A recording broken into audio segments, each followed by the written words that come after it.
The Seven Ravens by the Brothers Grimm. There was once a man who had 7 sons, and still he had no daughter, however much he wished for one. At length, his wife again gave him hope of a child, and when it came into the world, it was a girl. The joy was great, but the child was sickly and small, and had to be privately baptized on account of its weakness. The father sent one of his boys in haste to the spring to fetch water for the baptism. The other 6 went with him, and as each of them wanted to be first to fill it, the jug fell into the well. There they stood and did not know what to do, and none of them dared to go home. As they still did not return, the father grew impatient and said, "They have certainly forgotten it for some game, the wicked boys." He became afraid that the girl would have to die without being baptized, and in his anger cried, "I wish the boys were all turned into ravens."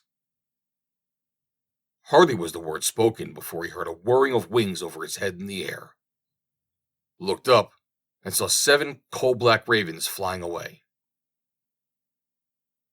The parents could not recall the curse, and however sad they were at the loss of their 7 sons, they still to some extent comforted themselves with their dear little daughter, who soon grew strong, and every day became more beautiful. For a long time, she did not know that she had had brothers, for her parents were careful not to mention them before her. But one day, she accidentally heard some people saying of herself that the girl was certainly beautiful, but that in reality, she was to blame for the misfortune which had befallen her 7 brothers. Then she was much troubled, and went to her father and mother and asked if it was true that she had had brothers, and what had become of them.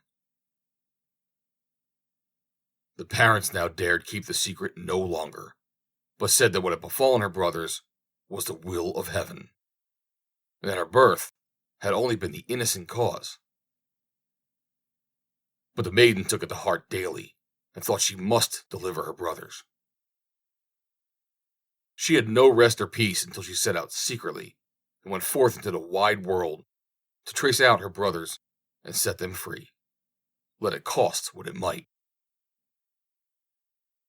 She took nothing with her but a little ring belonging to her parents as a keepsake, a loaf of bread against hunger, a little pitcher of water against thirst, and a little chair as a provision against weariness. And now she went continually onwards, far, far to the very end of the world. Then she came to the sun, but it was too hot and terrible, and devoured little children. Hastily she ran away, and ran to the moon, but it was far too cold, and also awful and malicious. And when it saw the child, it said, I smell the flesh of men." On this she ran swiftly away, and came to the stars, which were kind and good to her, and each of them sat on its own particular little chair. But the morning star arose and gave her the drumstick of a chicken, and said, "If thou hast not that drumstick, thou canst not open the glass mountain. And in the glass mountain are thy brothers." The maiden took the drumstick, wrapped it carefully in a cloth, and went onwards again till she came to the glass mountain. The door was shut, and she thought she would take out the drumstick. But when she undid the cloth, it was empty, and she had lost the good star's present. What was she to do now? She wished to rescue her brothers, and had no key to the glass mountain. The good sister took a knife, cut off one of her little fingers, put it in the door, and succeeded in opening it. When she had gone inside, a little dwarf came to meet her, who said, "My child, what are you looking for?" "I am looking for my brothers, the 7 ravens," she replied. The dwarf said, "The Lord of Ravens are not at home, but if you will wait here until they come, step in." Thereupon, a little dwarf carried the raven's dinner in on 7 little plates, and in 7 little glasses.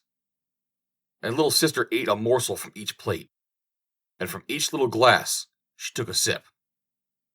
But in the last little glass, she dropped the ring which she had brought away with her. Suddenly she heard a whirring of wings and a rushing through the air, and then a little dwarf said, "Now the Lord Ravens are flying home." Then they came, and wanted to eat and drink, and looked for their little plates and glasses. Then said one after the other, "Who has eaten something from my plate? Who has drunk out of my little glass?"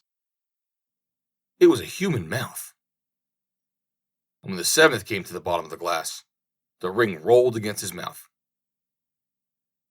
Then he looked at it, and saw that it was a ring belonging to his father and mother, and said, "God grant that our sister may be here, and then we shall be free."